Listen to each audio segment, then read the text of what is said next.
আল্লাহর এক বান্দি জীবনে এমন কোন গুনাহ নাই করে নাই, রাস্তা দিয়া চলছেন জাহান্নামী নারী, হঠাৎ চলতে গিয়ে দেখেন রাস্তার কিনারে একটা কুকুর দাঁড়াইয়া পানির পিপাসায় জিহ্বা বের করে চোখ দিয়ে পানি ছাড়ে। আল্লাহর বান্দি জাহান্নামী নারী, এত বড় গুনাহগার, কিন্তু কুকুরের দিকে তেইখা তার মনটা নরম হয়ে গেল। জাহান্নামী গুনাহগার বান্দি দৌড়াইয়া গেল, কুকুরটার একটু পানি পান করানো যায়নি। আল্লাহর বান্দি চলে গেল, চারপাশে ঘুরে একটা পানির কূপ পাইল, কিন্তু পানি অনেক নিচে, উঠাবে কি পাত্র নাই। ওই আল্লাহর বান্দির পায়ে ছিল চামড়ার মোজা, বান্দি চামড়ার মোজাটা খুললো, মোজা নিচে দিয়ে দেখে পানি এখনো নিচে ধরা যায় না। আল্লাহর বান্দির মাথায় ছিল একটা ওড়না। এলাকার মা বোনেরা আসেনি, এরে আম্মা জান, আপনারা নবীদের মা, আপনারা সাহাবায়ে কেরামের মা, আউলিয়ায়ে কেরামের মা, আপনারা আয়েশা রাদিয়াল্লাহু আনহার মতো নারী, খাদিজা রাদিয়াল্লাহু আনহার মতো নারী, ফাতেমা রাদিয়াল্লাহু আনহার মতো নারী। এরে আম্মা জান, আল্লাহর কাছে আপনাদের কত দাম। দুনিয়ার কোন ধর্ম, কোন পণ্ডিতেরা নারীর সম্মান পুরুষের তুলনায় বাড়াতে পারে নাই। হিন্দুদের ধর্মের কিতাব খুলবেন, দেখবেন পুরুষের তুলনায় নারীর সম্মান কম। বৌদ্ধদের কিতাব খুলবেন, পুরুষের তুলনায় নারী অবহেলিত। সব ধর্মের ভেতরে শুধু আমার আল্লাহ নবীর মাধ্যমে নারীর সম্মান অনেক বাড়াইয়া দিলেন। আল্লাহর এক বান্দি নবীর ঘরে গিয়া হাজির হয়ে গেলেন। নবীর স্ত্রী আম্মা জান ডেকে বলেন, ওরে আম্মা, নবীর থেকে একটু জানাইয়া দেন, পুরুষেরা জুমার নামাজে যায় কত সওয়াব, পুরুষেরা ঈদের নামাজে যায় কত সওয়াব, পুরুষেরা জানাজায় যায় কত সওয়াব কামাই করে, আমরা নারীরা কি বঞ্চিত হয়ে গেলাম। নবী জানলেন, এবার বিবিকে বললেন, ও বিবি জানায় দাও, সারা দুনিয়ার নারীদের জন্য আইন আল্লাহর পক্ষ থেকে, ও দুনিয়ার নারীরা ঘরের মধ্যে থাকবা, স্বামীর মাল হেফাজত করবা, কারণ স্বামীর মাল স্বামীর না, এ মাল তোমার, কারণ স্বামী যদি না থাকে সব তোমার হয়ে যাবে। ও সন্তানেরা, মা বাবার সম্পদটারে চুরি করিয়া নষ্ট করিস না, কারণ বাবার সম্পদ তোমার, বাবায় কবরে নিয়ে যাবে না, খালি হাতে বাবায় চলে যাবে, বাড়ি গাড়ি সব তোমার থেকে যাবে। এই চিন্তা যদি মা করত, স্বামীর টাকা ডান বাম অপচয় নষ্ট করত না। সন্তানেরা যদি চিন্তা করত, বাবার কামাই সব আমার, বাবায় মরে গেলে সব আমার থাকবে, তাহলে কোন সন্তান মোবাইল কেনার জন্য পকেট থেকে টাকা চুরি করত না, এমবি কেনার জন্য টাকা চুরি করত না। তবে যারা চুরি করো, লেখা রাখ, বাবার কোটি টাকার হাতের ওই পুঁজির মধ্যে যদি তুই হাত দিয়া গুনার কাজে টাকা ব্যয় করো, খোদার কসম তোর বাবার জীবনে কোনো ব্যবসায় আর উন্নতি হবে না। তোর বাবার ধ্বংসের জন্য তুই সন্তানটাই যথেষ্ট। এরে পর্দার আড়ালের মা, স্বামীর মাল হেফাজত করো, ঘরের মধ্যে 5 বেলার নামাজ পড়ো, আর সন্তানগুলোরে মানুষ বানাও, সন্তানকে ডাক্তার বানাও আলহামদুলিল্লাহ, ইঞ্জিনিয়ার বানাও আলহামদুলিল্লাহ, তবে বেয়াদব বানাইবা না রে আম্মা জান। আর সন্তানের যদি ভালো আদর্শওয়ালা বানাইতে চাও, আদর্শ ডাক্তার, আদর্শ ইঞ্জিনিয়ার, তাহলে বাবার তুলনায় আম্মা জানের আদর্শ ভালো লাগবে, কারণ সন্তান বাবার থেকে মায়ের কাছে সময় ব্যয় করে বেশি, সন্তান বাবার তুলনায় মাকে অনুসরণ করে বেশি। এই জন্য ইমাম গজালি বলে, রে দুনিয়ার মানুষ, প্রত্যেকটা সন্তানের জন্য তার মা হলো প্রাথমিক শিক্ষিকা। মা সন্তানের যা শিখাবে সন্তান তাই শিখবে। দেখবেন ছোট বাচ্চা আজান হয়ে গেল, মা দৌড়াইয়া গেল অজু করতে, বাচ্চা দেখে দেখে অজু করে, ওই গোসল কইরা লাইছে অর্ধেক, মা তো অজু বানায়, বাচ্চা তো বুঝে না, ও এইভাবে পানি দেয়, দিয়া জামাটা ভিজাইয়া ফালাইলো। এরপরে এমন অবস্থা হলো, আম্মা জান অজু করার পর নামাজের মুসাল্লায় দাঁড়াইলো, বাচ্চাটাও মায়ের কিনারায় যায় নামাজে দাঁড়ায় গেল। মা যখন বুকে হাত বাইদা আলহামদুলিল্লাহ পড়তেছে, বাচ্চাটা এরকম হাত বাইদা মায়ের ঠোঁটের দিকে তাকাইয়া ঠোঁট নাড়ায়, ও তো জানে না মা কি পড়ে। মা যখন রুকুতে গেল, বাচ্চাটাও রুকুর মধ্যে গেল, মা যখন সেজদায় গেল, নাক আর কপাল ঠেকাইয়া বাচ্চা গালটারে লাগাইয়া মায়ের দিকে তাকায়, দেখে মা ঠোঁট নাড়ায়, বাচ্চাটাও ঠোঁট নাড়ায়। আল্লাহ কয়, ফেরেশতা ফেরেশতা তাকায় দেখ এই বাচ্চাটা ঠোঁট নাড়ায় কেন? বলে ওর মা ঠোঁট নাড়ায় এই জন্য বাচ্চাটাও ঠোঁট নাড়ায়। বলে ওর মা কি বলে? ওর মা বলে সুবহানা রাব্বিয়াল আ'লা। আল্লাহ কয় ফেরেশতারা লেখ এই বাচ্চাও বলে সুবহানা রাব্বিয়াল আ'লা। আর এই বাচ্চার যত সওয়াব মায়ের আমলনামায় দিয়া দাও। কাদের কুদরত দারি বরকামাল আন্তা রব্বি আন্তা হাসবি জুল জালাল। ও পর্দার আড়ালের আম্মা জানেরা, মদিনার নবী ডেকে বললেন স্বামীর মাল হেফাজত করো, সন্তানগুলো আদর্শওয়ালা বানাও, সন্তানের পেটে হারাম টাকা ঢুকাইও না। ও আম্মা জানেরা, স্বামী টাকা কামাই করে, তুমি যদি মাসে মাসে জিজ্ঞাসা করতা ও স্বামী বেতন কত, কয় 20,000। যখন দেখতা স্বামীর 20,000 বেতনের 2,000 বাড়তি, এই স্বামী 2,000 বাড়তি কেন? কয়েকজনে আমার হাদিয়া দিছে, আচ্ছা মেনে নিলাম। পরের মাসে দেখা যায় 6,000। এই স্বামী 20,000-এর তুলনায় 26,000 কেন? এবার স্বামী একদিন না একদিন বলিয়াই ফালাইতো, ও বিবি আমি গরিবের বেতনের টাকার থেকে কিছু কাইটা নিছি বা এইরকম অন্যায়ভাবে নিয়েছি। তখন যদি মা তুমি বুঝাইতারে স্বামী আমার এই সন্তানগুলো আল্লাহ দান করেছেন, সন্তানের যদি হারাম টাকা খাওয়াও ওই সন্তান কোনোদিন মানুষ হবে না, লেখাপড়া ভেতরে ঢুকবে না, মা বাবার খেদমত ওই সন্তান জীবনে করবে না। মা যদি বুঝাইয়া বলতো স্বামী আমার না খাইয়া থাকবো তারপরও হারাম টাকা ঘরে আনবা না, সন্তানের মধ্যে হারাম দিবা না, স্ত্রীকে হারাম টাকার কোনো সম্পদ দিবা না, এইভাবে একটা মা স্বামীকে কন্ট্রোল করে নিতে পারে। ও আল্লাহর বান্দিরা, আল্লাহর নবী বলেন ঘরের মধ্যে থাইকা যদি 5 বেলার নামাজ পড়ো, পুরুষেরা জুমায় গিয়া ঈদগায় গিয়া জানাজা পড়িয়া যেই সওয়াব, নবী বলেন আল্লাহ জানায় দেয় নারী ঘরের মধ্যে গিয়াও যদি অন্ধকারে নামাজ পড়ো পুরুষের সমান সওয়াব আল্লাহ নারীদের দান করবে। এরে আল্লাহর বান্দিরা, ওই জাহান্নামী গুনাহগার বান্দি এইবার ওড়না ছিল মাথায়, ওড়নার একটা মাথা নিয়া মুজার সাথে বাঁধিয়া এবার পানির কূপে ফালাইয়া মুজার মধ্যে পানি নিয়া কুকুরটাকে পান করায় দিল। মদিনার নবী সাহাবায়ে কেরামদেরকে বলে, ও সাহাবায়ে কেরাম, ওই জাহান্নামী নারীটা যখন কুকুরটারে পান করাইয়া দিল সাথে সাথে গাইবি আওয়াজ, এরে জাহান্নামী নারী তুই কুকুরকে পান করাইছো পানি, এটা ছিল তোর মাওলা পাকের মোহাব্বতে। এরে নারী শুনিয়া লও, এই খেদমতের বরকতে তোর জীবনে সব গুনাহগুলো মাফ করে দেওয়া হয়েছে। আতিনা ফি দারে দুনিয়া না হাসান, আতিনা ফি দারে উকবা না হাসান। এরে যুবক আল্লাহর গোলামেরা, ও বিদ্যু বাবাজি কয়দিন আর বাঁচবেন? কই ঢাকা যমুনা গ্রুপের মালিক কই? আজকে করোনায় ধরা বলল, কয় কত কোটি টাকা চাও ডাক্তারেরা স্পেশাল ফ্লাইটে সিঙ্গাপুর নিয়ে চিকিৎসা করা বাঁচা, টাকার বাহাদুরি করিয়াও বান্দারে কেউ বাঁচাইতে পারলো না। আজকে যমুনা গ্রুপের সব আছে, যেই বেচারা ঘাম ফালাইয়া টাকা কামাই করলো আজকে খালি হাতে মাটির গর্ভে শুয়ে আছে। কিসের বাহাদুরি করো রে বাবা? আজকে তুমি বয়ান শুনতেছো, জানা নাই কালকে তুমি এই সময় হতে পারো হসপিটালের রোগী। কিসের বাহাদুরি করো?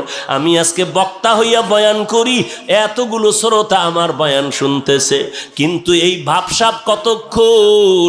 আজরাইল যেদিন আমারে ডাক দিবে সব বক্তার ভাব শেষ হয়ে যাবে। আমার রক্তের সন্তান বেলেট দিয়া গেঞ্জিটা কেটে কেটে রেখে সবার বেলায় 3টা সাদা কাফন রেডি করে দিবে। কে চেয়ারম্যান, কে মেম্বার, কে এমপি, কে মন্ত্রী, কে বক্তা, কে শ্রোতা, ভেদাভেদ নাই। আমি বক্তা এত সম্মান এই জন্য একটা কাফন বাড়াইয়াও দিবে না। তুমি রিকশার ড্রাইভার এই জন্য একটা কাফন কমাইয়াও দিবে না। সবার বেলায় 3টা কাপড়, কাফনে যেদিন প্যাকেট হইয়া যাবে ওই দিন টের পাবি কে মাওলানা লেখা নাই, কে এমপি লেখা থাকবে না। এটা এমপির লাশ কাফনে লেখা থাকবে না, এটা চেয়ারম্যানের লাশ কাফনে লেখা থাকবে না, এটা বড় হুজুরের লাশ কাফনে লেখা থাকবে না। সব সমান। জানাজা পড়াইয়া দাও, দাও, এবার কবরে নিয়ে গেল। এত ভক্ত কই, কেউ আমার কবরে নাই। হঠাৎ দেখা গেল আমার মাথার কিনারায়, পায়ের কিনারায় দুইটা লোক লাফ দিয়ে কবরে নাইমা আমার মাজায় গামছা লাগাইয়া আমারে মাটির মধ্যে নামাইয়া শোয়াইয়া, এরপরে বাঁশের চালগুলো যখন বিছায়, দুই মাথা আমার পায়ের মুষ্টি আর মাথার মুষ্টি খুলিয়া দিয়া, হঠাৎ করে দেখি ওই দুই বান্দা উইঠা চলে গেল। এখন কবরে আমি বড় একা, আমার ডানে বামে কেউ নাই।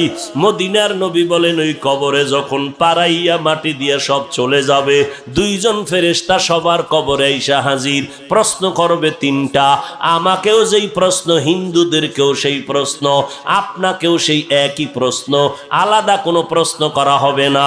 রবের পরিচয় দাও, ধর্মের পরিচয় দাও, রহমাতুল লিল আলামিনের পরিচয় দাও। মদিনার নবী বলেন, এই প্রশ্নের জবাব যারা দিতে পারবে তাদের কবর হবে রওজাতুম মির রিয়াজিল জান্নাহ, যারা দিতে পারবে না তাদের কবর হবে হুফরাতুম মিন হুফারিন নার। কারা দিতে পারবে? আমি বক্তা, গ্যারান্টি নাই।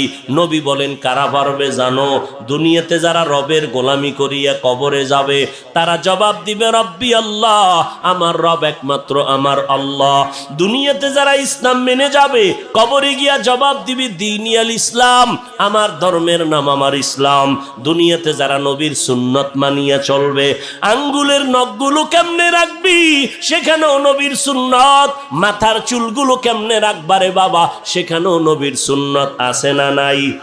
এরে যুবক, কেন তুমি সুন্নতকে জবাই করতেছো? ও বাবা, আমি তো বলি না সবাই আমগো মতো হুজুর হও, স্কুলে তালা লাগাও, মাদ্রাসায় যাও না, কেউ বললে তা মানবা না। বরং আমার অনুরোধ, আমি কলিজা দিয়া দোয়া করে যাই, স্কুল কলেজের লেখাপড়া বন্ধ করবা না। কারণ আমার মাদ্রাসায় ইসা আলেম হবা দরকার নাই, আমার মাদ্রাসায় মাওলানা মুফতি হওয়ার ছাত্রের অভাব নাই। তবে আমার দেশে বড় অভাব, আদর্শবান ডাক্তার নাই, আদর্শবান ইঞ্জিনিয়ার নাই, আদর্শবান চেয়ারম্যান নাই। আজকে যদি আমার দেশের OC, DC SP, chairman, member, MP, মন্ত্রী সব 5 ওয়াক্ত নামাজি হইতো, এই জমিনে আমাদের কোরআনের বয়ান করতে কোনো টেনশন করা লাগতো না। অতএব আদর্শ ডাক্তার হও, আদর্শমান ইঞ্জিনিয়ার হও, স্কুলের পড়া ছাড়বা না, কলেজের পড়া বন্ধ করবা না। ও যুবক আল্লাহর গোলাম, আজকে তো আমিও তো তোমার মতো প্যান্ট শার্টটাই লাগাইয়া দাড়ি কাইটা যদি চলতাম, কেউ আমারে বাধা দিত না। এই টুপি মাথায় দেওয়ার কারণে মাথা গরম, এরপরও কেন টুপি ভালাই না? দাড়ির কারণে যৌবনের ভাব চলে যায়, এরপরও কেন দাড়ি কাটি না? লম্বা জামা পরার কারণে যে আজকে শরীর গরম, এরপরও কেন সারি না, নামাজ বাদ দেই না? ও আল্লাহর বান্দারা, এর একমাত্র কারণ আল্লাহর কোরআন সত্য, নবীর কথা সত্য।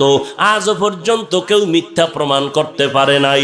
বলো যুবকেরা, ওই কোরআন শরীফের মধ্যে জান্নাতের বয়ান, জাহান্নামের বয়ান আসেনি?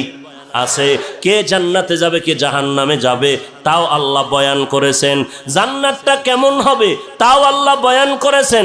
জাহান্নামটা কেমন ভয়ঙ্কর হবে আল্লাহ তাও বয়ান করে বলেছেন। ও যুবক, আল্লাহর ওয়াস্তে বলি শুনো, পাও দুইটা যদি আগায়া দাও, আমি পায়ে হাত রেখে বলবার নবীর বিরুদ্ধে যাইও না।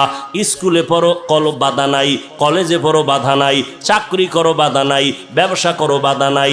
তবে অনুরোধ বাবা, 5 বেলার নামাজ পড়ো, মা বাবার দোয়া নিয়ে চলো, আলেমের দোয়া নিয়ে আমল করো, বিরোধিতা করবা না। বলবা হাফিজ ভাই কেমনে করি? ওরে আমার দিকে তাকাইলে পারবা না, তোমার ডানে বামে তাকায় দেখো, জীবনে মাদ্রাসায় পড়ে নাই, আলিফ বা তাও শিখে নাই।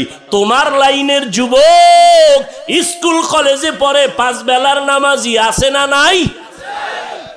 তুমি কেন পারবা না রে বাবা?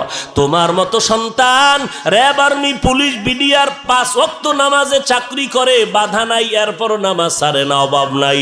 নিজেরে বুঝাও, তুমি কেন পারবা না?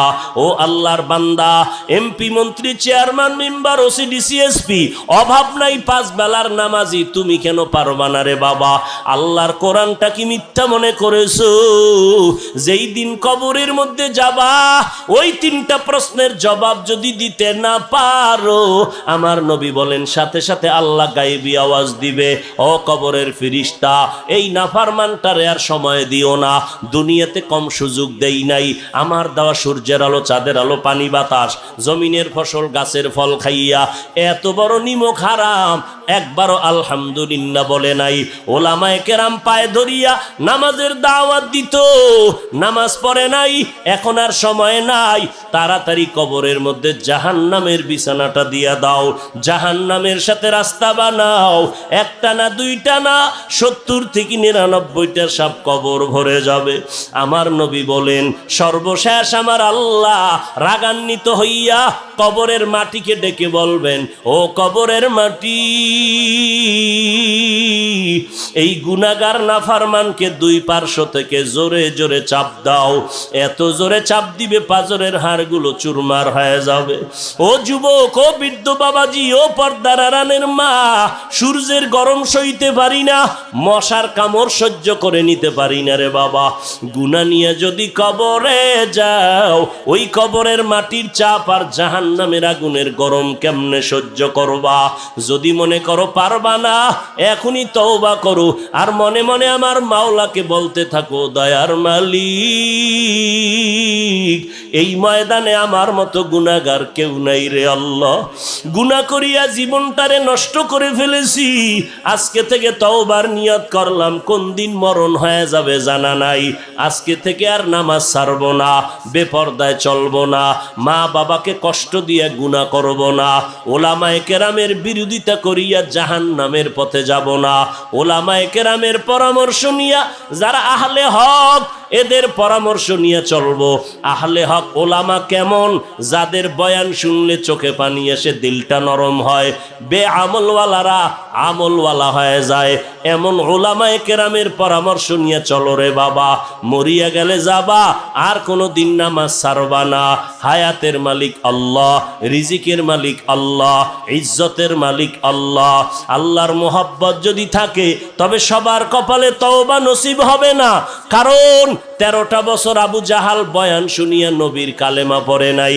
এই জমিনে এমন কিছু শক্ত অন্তরওয়ালা থাকবে, কোনো বয়ানে তাদের দিলটা নরম হবে না, চোখে পানি আসবে না, কিন্তু এই ময়দানে এমন কিছু নরম দিলওয়ালা যদি তওবা করিয়েই ফেলে, মরিয়া গেল নামাজ ছাড়বো না, বেপরদায় চলবো না, দাড়ি কাটবো না, নামাজ ছাড়বো না, মা বাবার সাথে বেয়াদবি করবো না, ওলামায়ে কেরামের বিরুদ্ধে যাব না, আহলে হক ওলামাদের পরামর্শ নিয়ে নেক আমল করব, আল্লাহর মোহাব্বত নিয়া তওবা করার যদি কারো অন্তরে খাঁটিভাবে নিয়ত থাকে, দুর্বলতা মুনাফিকি না থাকে, খাঁটি তওবার নিয়ত যাদের আছে, শুধুমাত্র তাদেরকে বলবো দুটো হাত আল্লাহকে দেখাইয়া দাও।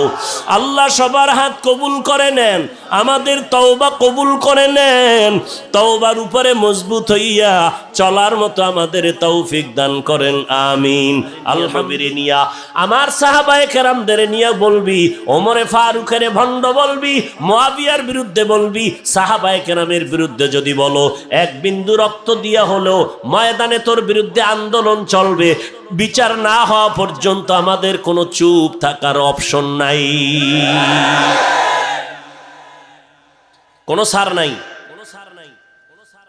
আওয়ামী লীগ ওয়ালারা বলে নাই কোরআনে জাল আছে, বিএমপি ওয়ালারা বলে নাই কোরআনে জাল আছে, কে বলেছে? বলে মাওলানা, তাও আমার মতো লঙ্গি পরা মাওলানা না, বড় টাইটেলওয়ালা মাওলানা, বলে কোরআনের মধ্যে জাল, হাদিসের থেকেও বেশি জাল। আর এক মাওলানা ডাক দিয়ে কয়, নবীরা ভুল করেছেন, আল্লাহ ভুল করাইছেন। কি তোমগো হুজুরে কইছে এই জন্য নাউজুবিল্লাহ ইয়েনা না? ওই হুজুরে কইয়া যেমন বেঈমান, তুমি ভক্ত চুপ থাকার কারণে বেঈমান। রাগ আসতেছে না? জুতা গুছাইতেছে না, এই বয়ান শোনা যাইব না, বাড়ি যাই। এই যুবকেরা, মরা লাগবে না? কোন পিসাব তোর সাথে যাবে? পিসাবের এত অন্ধভক্ত কেন? পীর বুঝি না, ওস্তাদ বুঝি না। আল্লাহ এবং রসুলের লাইনে যে থাকবে তারে মানবো, যে থাকবে না তারে মানবো না।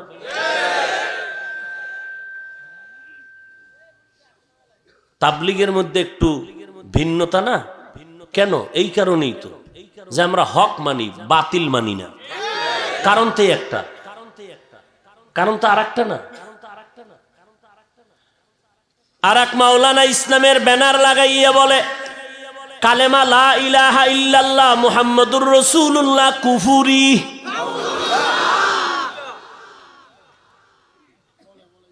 কি নাই? আল্লাহ হেদায়াত দান করেন। এরে আল্লাহর গোলাম সাবধান। এই জন্য নবী বলছেন সাবধান। ১৫০০ বছর আগে বলে গেলেন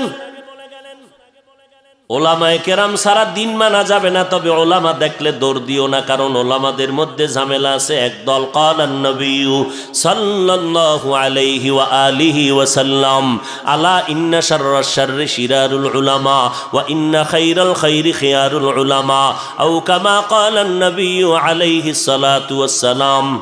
পয়গম্বর বলেন সাবধান উম্মতেরা, জমিনের মধ্যে একদল নিকৃষ্ট হবে, চূড়ান্ত খারাপ হবে উলামা, আবার একদল ভালো হবে তাও উলামা। যেই আলেমরা খারাপ হবে এদের মতো খারাপ কোনো গাঞ্জাখোর হবে না, কোনো সুদখোর হবে না, কোনো মদখোর হবে না। আবার যেই উলামায়ে কেরাম ভালো এদের মতো ভালো মানুষ জমিনের দ্বিতীয় আর কেউ হবে না। নবী কেন ভালো বলি আবার আলেমদের খারাপ বইলা গেলেন ১৫০০ বছর আগে? তার জবাবটা নিয়ে নাও। লক্ষ লক্ষ গাঞ্জাখোর, মদখোরেরা, সুদখোরেরা ইসলামের যেই পরিমাণ ক্ষতি না করবে, একজন টুপিওয়ালা ভণ্ডের দ্বারা ইসলামের ক্ষতি আরো বেশি গুণ হয়ে যাবে। যুবকেরা একেবারে নিরপেক্ষভাবে একটু বলো তো বাবা, ইসলামের এই যে কথাগুলো, নবীরা ভুল করেছেন, আল্লাহ ভুল করাইছেন, কোরআনের মধ্যে জাল আছে, এরপরে কালেমা কুফরি, এরপরে বিতিরের দরকার নাই, কাজা নামাজ লাগবে না, নফল ইবাদত লাগবে না, জুমার আগে সুন্নত লাগবে না, এই যে বয়ানগুলো উম্মতের সামনে করলে, খুব বুঝে শুনে জবাব দিও, উম্মতের সামনে এই কথাগুলো বললে ইসলামের উপকার কি? যুবকেরা কহ, তাহলে আকামগুলো তো হুজুরেরা করে কেন? রাত্রে মোরাকাবায় মোবাইলে কি দেখো, এটি দেখো না? এগুলো খুলো। এই সমস্ত কথা যারা বলতেছে এদের চিহ্নিত করে নাও। এরা মাওলানাও ঠিক, এগো ইসলামের ব্যানারও ঠিক, তবে চিহ্নিত করে নাও এরা ইসলামের ব্যানারওয়ালা ভণ্ড। এরা কিওয়ালা ভণ্ড? হ্যাঁ, ইসলামের ব্যানারওয়ালা ভণ্ড। আর এক মাওলানা কয় কোরআনের অর্থ না জেনে পড়লে লাভ নাই। অথচ মদিনার নবী কি কয় শুনো, তুমি কোরআন পড়তে জানো না, পড়তে পারো না, তুমি কোরআন বুঝো না, জানো না, এরপরেও যদি শুইনা শুইনা দিলটা খুইলা মোহাব্বতে জিব্বা নাড়াইয়া পড়ো আলিফ লাম মিম, নবী কয় সাথে সাথে 30টা নেক আমল নামায় জমা। নামাজে দাঁড়াইয়া যদি পড়ো নামাজে 1 অক্ষরে 100, নামাজে বসে যদি পড়ো 1 অক্ষরে 50, লাগবে না তোমার পড়া। আমি হাফিজুর রহমান চেয়ারে বসিয়া কোরআন তেলাওয়াত করব, আর আপনি চুপ করিয়া শুনবেন। আমি বান্দা পড়িয়া যেই সওয়াব পাবো, আপনারা শুনিয়াও সেই সমান সওয়াব পেয়ে যাবে। আতিনা ফি দারে দুনিয়া না হাসান, আতিনা ফি দারে উকবা না হাসান, ইয়া গিয়াসাল মুস্তাগীসিন হদিনা লফতিখারা বিল উলুমে ওয়াল গিনা। ভণ্ডদের বিরুদ্ধে, বাতিলের বিরুদ্ধে কথা বলা, এটা হিংসা না, গীবত না। গীবত হইল সওয়াব, এটা হিংসা না, এটা মদিনাওয়ালা নবীর সুন্নাত। আমার নবী বাতিলের বিরুদ্ধে বলে নাই। কোরআন শরীফ নিয়ে চালাকি করবা, আর আমরা আহলে হকরা চুপ থাকবো না? জবান বন্ধ হয় নাই, বরং ভালো করে শুনো। আমার মাওলা চাইলে সব হয়, বান্দা চাইলে কিছু হয় না। এখনো চিনো না দেওবন্দি আহলে হকের আগুন কেমন? নমরুদ্দা চাইছে ইব্রাহিম নামের সন্তান যেন না আসে। আল্লাহ কয় আমি চাই আসবে ইব্রাহিম, তোর বাপেও ফিরাইতে পারবে না, অন্যের ঘরে না, তোর নাকের ডগায় ইব্রাহিম রে পাঠাবো। নমরুদ্দারটা হয় না, আমার আল্লাহ চাইছেন তাই হয়ে গেছে। ফেরাউন বেঈমানের বাচ্চা চাইলো মূসা নামের কোনো বান্দা আসবে না, আমার মাওলা চাইছে মূসারে তো পাঠাবো, তোর ঘরের টাকা দিয়া খাওয়াইয়া বড় বানাবো। ফেরাউনেরটা হলো না, আমার মাওলারটাই হয়ে গেল। গৌর গোবিন্দ চাইলো এই জমিনে সিলেটের শাহজালাল থাকবে না, মাওলায় কয় থাকবে, ওর দ্বারা কালেমার পতাকা উড়াবো।